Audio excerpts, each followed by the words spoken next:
चूँकि लिसनिंग का 3 स्टेप होता है, एक हियरिंग होता है, अंडरस्टैंडिंग होता है और जजिंग होता है।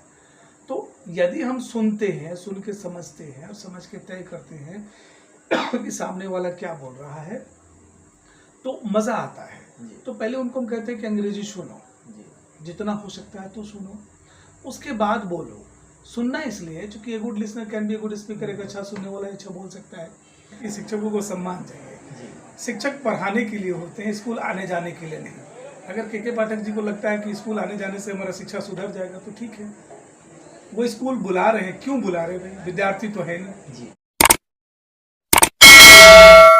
नमस्कार, आप देख रहे हैं विंसम इंडिया। मैं सचिन शांडिल्या सिद्धांतवादी। इस वक्त मैं गुरुकुल क्लासेस में उपस्थित हूँ और मेरे शरीक में जो मौजूद हैं छपड़ा रिबेल इंस्टीट्यूट के डायरेक्टर डॉक्टर बीके आनंद सर जी हैं। इनसे कुछ चर्चा करने का प्रयास करते हैं।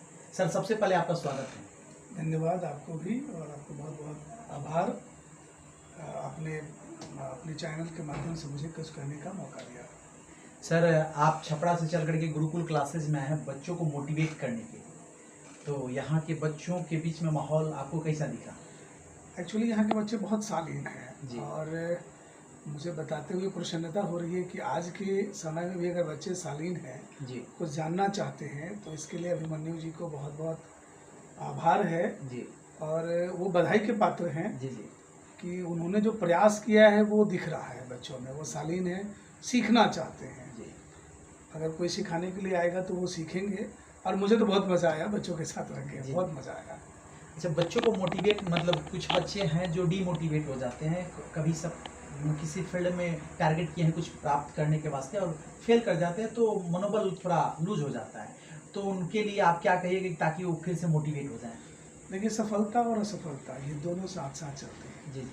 लेकिन जब शब्दों को देखेंगे दोनों को, तो सफलता जो है असफलता से छोटी शब्द है जी जी, और असफलता में ही सफलता छुपी है जी। ज़रूरत है हम शिक्षकों को कि हमेशा बच्चों को प्रोत्साहित करें जी, और बताएं कि ये आसान है, बहुत टफ नहीं है जी। उनको तरीका बताएं कि सफल कैसे होंगे। उनको ये बताएं कि जो आप चाहते हो बनने के लिए क्या क्या करना होगा, किन किन चीज़ों पे ध्यान देना होगा। जैसे अगर आप रिवीजन करते हैं किसी चीज़ को, जैसे मैंने बच्चों को बताया कि 3 चीज़ें। पहला तो मैंने बताया कि प्रीवियस प्रिपरेशन, पहले से जो चैप्टर पढ़ाई होना है उसको पढ़ के जाओ। फिर क्लास में जाकर के प्रेजेंट कंसंट्रेशन होनी चाहिए, जो क्लास में पढ़ाया जा रहा है उस समय वर्तमान में कंसंट्रेट हो, जो यहाँ के बच्चे हैं जी। और तीसरा जो है वो पास्ट रिपीटेशन, यानी वो घर जाकर के उस चीज़ को फिर से दोबारा पढ़ें जी, कि आखिर हमारे शिक्षक ने जो पढ़ाया वो कहाँ तक हम समझ पाए। तो अगर 3 प्रक्रिया लागू की जाएगी, प्रीवियस प्रिपरेशन, प्रेजेंट कंसंट्रेशन और पास्ट रिपीटेशन, तो मुझे लगता है कि शायद कुछ बचेगा नहीं। और बच भी जाता है जी, तो अंग्रेजी में कहा जाता है कि more study more confusion more solution, no study no confusion no solution ji. ज़्यादा पढ़ेंगे तो ज़्यादा समस्या ज़्यादा समाधान जी। नहीं पढ़ेंगे तो कोई समस्या नहीं, कोई समस्या तो कोई समाधान नहीं जी। समस्या अगर है तो मुझे लगता है कि इस गुरुकुल क्लासेस के जो शिक्षक हैं अभिमन्यु जी के नेतृत्व में, वो इतने सामर्थ्य हैं कि बच्चों की समस्याओं का समाधान कर सकते हैं और उनको सफलता के रास्ते पे ले जाकर के सफल बना सकते हैं। तो इस रास्ते वो सफल हो सकते हैं, ज़रूर हो सकते हैं। सर, खास करके अब आपसे रिलेटेड, आप छपड़ा में जो रिबेल इंस्टीट्यूट चलाते हैं, खास करके बच्चों को अंग्रेजी बोलने की तालीम देते हैं, और हम लोग मतलब देहात इलाके के जो बच्चे हैं सो अंग्रेजी, खास करके बिहार के बच्चे अंग्रेजी से भागे हुए हैं, अंग्रेजी उनको बहुत टॉप लेवल का लगता है। तो आप छपड़ा में, देहात के बच्चे जब छपड़ा में जाते हैं तो जो अंग्रेजी से कोसों दूर हैं उनको अंग्रेजी के प्रति लगाव और उनको अंग्रेजी बोलने का इल्म जो सिखाते हैं, ये हुनर किस तरह से बच्चों को मतलब मेंटेन कर पाते हैं?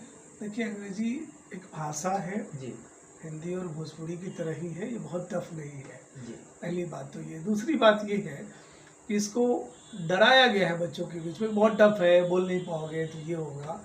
जबकि बात ये है कि हमारे इलाके ही नहीं, पूरे हिंदुस्तान में कोई ऐसा है ही नहीं जो अंग्रेजी नहीं बोलता हो जी। हम अपने घर में जब अगर बर्थडे सेलिब्रेट करते हैं जी, तो पूरे परिवार के लोग ताली बजाते हैं और बोलते हैं कि हैप्पी बर्थडे टू यू जी जी। तो ये अंग्रेजी लाइन ही बोलते हैं, हैप्पी न्यू ईयर बोलते हैं, many many happy returns of the day बोलते हैं।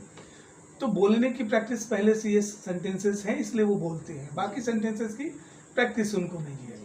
मैं उनको बताता हूँ कि अंग्रेजी बोलने के लिए 4 स्किल का होना जरूरी है, तो अंग्रेजी इसमें आ जाती है। यानी लिसनिंग स्किल पहला आता है, रीडिंग स्किल आता है, राइटिंग स्किल आता है, स्पीकिंग स्किल आता है। तो सर्वप्रथम लिसनिंग स्किल मैंने इसलिए कहा क्योंकि लिसनिंग का 3 स्टेप होता है। एक हियरिंग होता है, अंडरस्टैंडिंग होता है और जजिंग होता है।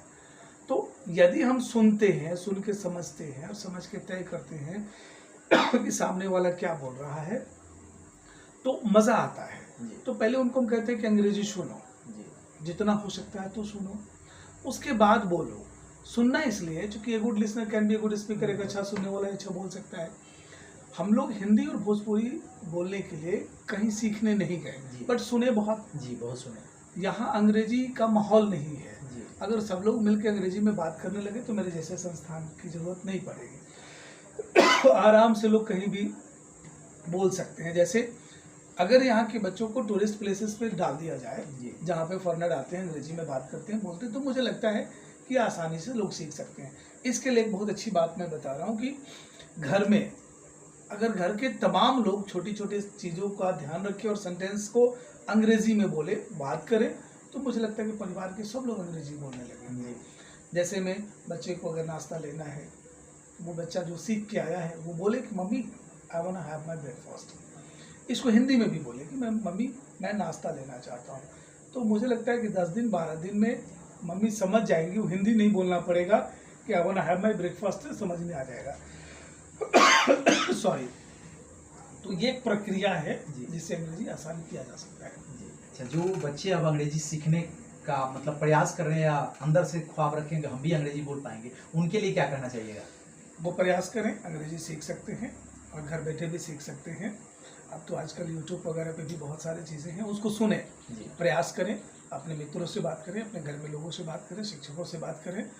और यदि उसके बाद भी उनकी समस्या होती है तो मुझे फ़ोन से संपर्क कर सकते हैं। मेरे यहाँ आके पढ़ने की आवश्यकता नहीं है, वो मेरा लेजर टाइम देख लेंगे कि सर आपका लेजर टाइम कब है। जो समस्या है मुझसे बात करें, मैं ज़रूर बताऊंगा उनको। आप ऐसा क्यों बोला कि मेरे पास आकर के पढ़ने की आवश्यकता नहीं? खास करके इंस्टीट्यूट चलाने वाले तो अपने इंस्टीट्यूट के बारे में बोलते हैं कि हमारे पास बच्चे आए पढ़ने के लिए, और आप बोलें कि हमारे पास पढ़ने की ज़रूरत नहीं, आप आकर के लीजर टाइम में भी मिल सकते हैं और समस्या जो है उसके बारे में समझ सकते हैं।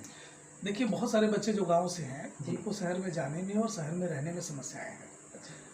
उनके परिवार में आर्थिक समस्या भी है, और दूसरी बात है कि अकेले रहने में उन बच्चों को मानसिक समस्याएं भी होंगी। शिक्षक का कर्तव्य बनता है उनके लिए समाधान उत्पन्न करे, समस्या नहीं। अंग्रेजी सिखाना मेरा कर्तव्य है, मेरे यहाँ के सीखे, ये मेरा उद्देश्य नहीं है। कहीं से सीखे। हम शिक्षक हैं, हमसे वो फोनिक बातें कर सकते हैं, वो सीख सकते हैं। और मेरा मोबाइल नंबर तो गूगल पे सर्च करेंगे तो मिल जाएगा, आराम से मुझसे बात कर सकते हैं। लगता है कि हम छपरा शहर में अगर घूमने कभी गए हैं या किसी काम से गए हैं और मुझसे बात कर रहे हैं तो कर सकते हैं। हाँ, छपरा शहर में वो आते जाते हैं तो मेरे यहाँ आए, वो रहते हैं तो मेरे यहाँ आए। ऐसा नहीं है कि वो मेरे लिए स्पेशल आए और जाए या रहे, इसकी आवश्यकता नहीं है। वो जहीं मतलब भारत के किसी कोने में है, मुझसे बात करेंगे, मैं उनसे मिलूँगा। हमारे बहुत सारे बच्चे ऐसे हैं जो इंडिया से बाहर भी रहते हैं और वो लोग को समस्या होता है, वो बात करते हैं, मैं बताता हूँ। अच्छा, अंत में एक सवाल आपसे करेंगे सर, खास करके आप शिक्षक हैं और शिक्षा के प्रति सुधार करने के वास्ते के पाठक सर जो हैं सो नियम में कुछ फेरबदल कर रहे हैं और शिक्षकों पर कुछ दूसरे तरीके का व्यवहार भी कर रहे हैं, इसको तुगलकी फरमान भी कहा जा सकता है, ऐसा नियम लगा रहे हैं। तो क्या इस तरह से नियम में संशोधन करने से शिक्षा में कितना सुधार की गुंजाइश दिख रही है? देखिए, शिक्षक को सम्मान की ज़रूरत है जी, उनका एक स्वाभिमान होता है जी। उनको सम्मान की इसलिए ज़रूरत है क्योंकि जब बच्चों के बीच में जाए तो बच्चे उन्हें आदर के भाव से देखें। वो आतंकवादी नहीं है, वो क्रिमिनल नहीं है जी। क्योंकि पाठक को भी किसी ने पढ़ाया होगा जी, बिल्कुल, और बिना पढ़ाए वो IAS होते नहीं जी। उनको समझना होगा कि जब तक हम शिक्षक का सम्मान नहीं करेंगे तो बच्चे क्लास में उनका सम्मान नहीं करेंगे, और जब सम्मान नहीं करेंगे तो उनकी कहे गए बातों पे या उनको बताए गए या पढ़ाए गए चीज़ों पे ध्यान नहीं देंगे जी। ये शिक्षा का स्तर एकदम नहीं सुधरेगा। शिक्षा का स्तर तभी सुधरेगा जब शिक्षकों का सम्मान होगा, और शिक्षक सम्मानित होकर के क्लास में जाएंगे तो बच्चे सम्मान की दृष्टि से देखेंगे और जो वो पढ़ाएंगे ना उसको वो पढ़ेंगे। तो मैं के पाठक की जो दुर्व्यवहार करते हैं शिक्षकों के साथ, मैं उनके साथ सहमत नहीं हूँ। उन्हें समझना होगा कि शिक्षक जो है इस धरती के पौधारोपण करने वाले लोग हैं। इस धरती के वैसे लोग हैं जो एक प्लांट को बहुत बड़ा पेड़ बनाते हैं। IAS, IPS, डॉक्टर, इंजीनियर्स या जो भी बनना है वो सब शिक्षक ही करते हैं। गर्मी के माहौल में, गर्मी की छुट्टी हो चुकी है, सारे बच्चे अपने घर पे रह रहे हैं, परंतु शिक्षक लोगों को ड्यूटी करना पड़ता है, स्कूल में जाना पड़ता है। तो ये जो रवैया है, इसको आप किस नज़र से देख रहे हैं? सर, मैंने फिर कह रहा हूँ कि शिक्षकों को सम्मान चाहिए। शिक्षक पढ़ाने के लिए होते हैं, स्कूल आने जाने के लिए नहीं। अगर के पाठक जी को लगता है कि स्कूल आने जाने से हमारा शिक्षा सुधर जाएगा तो ठीक है, वो स्कूल बुला रहे हैं, क्यों बुला रहे हैं भाई? विद्यार्थी तो है नहीं, विद्यार्थी घर पे हैं, शिक्षक का काम है पढ़ाना। तो स्कूल जा कर के और वहाँ पे राजनीति करना, ये तो शिक्षकों का काम है नहीं। तो शिक्षक को प्रताड़ित ना करें। शिक्षक को प्रताड़ित करिएगा, शिक्षा प्रताड़ित होगा, शिक्षा शर्मसार होगा और बच्चों का भला नहीं हो सकता है। चलिए, बहुत बहुत धन्यवाद। देखिए, जैसा कि इनके माध्यम से सुने, ये जो भी आज वर्तमान परिवेश में जो के पाठक जी स्टेप ले रहे हैं, उनके बारे में ये खुलासा बताए।